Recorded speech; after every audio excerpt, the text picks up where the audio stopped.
नमस्कार सर्वांना. हे बघा इथलं आता हे उत्तराखंड मधलंच आहे, बघू शकता. आणि याचे व्हिडिओ तुम्ही पहिले बघितले नसेल ना, तर सर्वांनी पहिले बघा, त्याच्यानंतर तुम्हाला समजेल. अर्धवट काही समजणार नाही.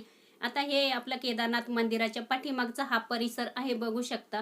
पुढचा परिसर तुम्हाला सगळा मी पाठीमागच्या व्हिडिओमध्ये सांगितलेलं आहे. आता मिस्टर इथे गेलेले आहे, म्हणजे उत्तराखंड मध्ये. आणि तिकडनं आहे ना त्यांचं म्हणजे तिथं सगळ्यात पहिले त्यांनी ना उत्तराखंडामधलं जे आपलं केदारनाथ मंदिर आहे तिथलं त्यांनी दर्शन घेतलं. त्याच्यानंतर दर्शन वगैरे झालं. तिथे हेलिकॉप्टर पण आलेलं होतं. ज्या प्रवाशांना काहींना पाऊस वगैरे म्हणजे सुरू झाला तर मग हेलिकॉप्टरने हलवायचं काम चालू होतं. ते म्हणत होते आणि ते इतके वरती गेलेले आहे ते सांगत होते.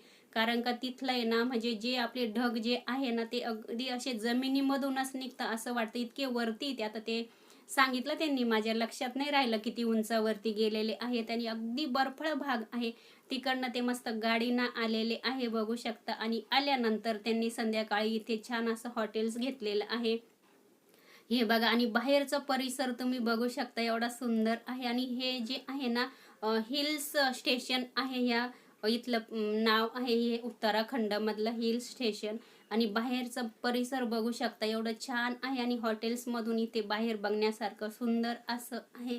आता तुम्हाला हॉटेलचं रूम वगैरे पण दाखवते, बघू शकता. आता दिवसभर जरी आपण किती फिरलो तरी इथे भरपूर अशी हॉटेलची सोय वगैरे केलेली आहे त्यांनी. आणि छान आहे असे, नॉर्मल नाही, साधे सिंपल छान असं हॉटेल्स वगैरे, आपल्या जेवणाची वगैरे सोय पण ते करतात. सगळे गोष्ट जे पाहिजे ते करून देतात ते.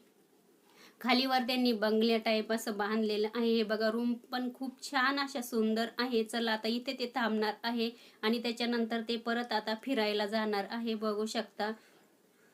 आता तिकडच्या लोकांचा आहे ना, ते म्हणत होते हाच व्यवसाय आहे. कारण का जे असे पर्यटक फिरण्यासाठी येतात ना, तर त्यांच्यासाठी त्यांनी हॉटेल्स वगैरे बनवलेले आहे. हाच व्यवसाय आहे त्यांचा. आणि त्याच्यानंतर आहे ना, ते आता इथे बघा, आता इथलं मला नाव लक्षात नाही राहिलं. त्यांनी काहीतरी मला सांगितलं कुठे आहे आम्ही असं. ते आता हे उत्तराखंड मधलंच आहे. आणि वरती गेले होते ते, चालतच वरती गेल्यानंतर आहे ना त्यांना जाण्यासाठी 5 तास लागलेले होते, ते म्हणत होते. आता हे उतरताना त्यांना 2 तास लागलेले आहे, बघू शकता. हा रस्ता तर नाहीच आहे. आपण मग छान असा निसर्ग एवढा सुंदर आहे, बघण्यासारखं आहे.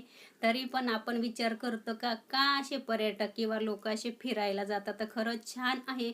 आता मी तर मोबाईलवरच बघते, पण ते तर तिथे अक्षरशः गेलेले आहे. त्यांना तर खूप छान वाटतं, ते म्हणे एवढं प्रसन्न वाटतं. खरंच छान आहे. सगळ्यांनी जायलाच पाहिजे, आवर्जून जायला पाहिजे. व्हिडिओला तुम्ही कंटिन्यू राहा. असे छोटे छोटे व्हिडिओ मी शेअर